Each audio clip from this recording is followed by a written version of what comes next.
Brutes are so gay. They are flamers. They like to stick their dingle-dangles in each other's asses.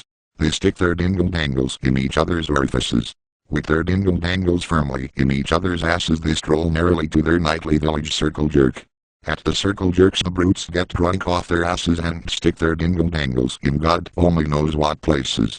The night ends with each brute giving head to the local elder. Needless to say, many elders are actually very young, as the brutes vie for the position, actually taking time to stop sucking each other's dingle-dangles and hone their combative skills.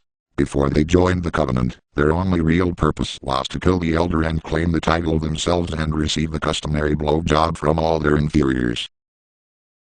In their culture, females are allowed to live long enough only to give birth to 5, then they are slaughtered so the brutes may continue living their openly homosexual lifestyles. There once was an attempt by brute scientists, the gayest brutes of them all, to develop genetically engineered female variants that would suffer from extreme postpartum depression and thus kill themselves. The experiment failed miserably. Dismayed by this failure, male brutes were forced to give up their nightly village circle jerk and adopt heterosexual behaviors for a short while in order to subvert the females and destroy them under cover of night. Their campaign lasted for an entire decade.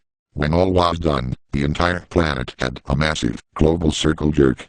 Brute scientists then attempted to genetically alter females to make them more likely to give birth to males. This experiment was ultimately more successful. The few females that are born are harvested and placed in isolation facilities until they are of age.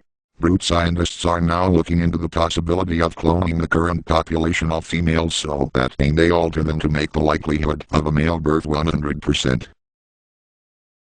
In their religious quest for salvation, and because they felt it necessary to fortify their army of pansies, the hierarchs of the covenant came upon and approached the brutes.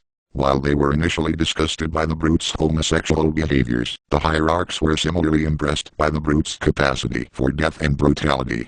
A number of the hierarchs, believing that the brutes were too stupid to accomplish such a task, asked that the brutes accomplish a task at a global scale.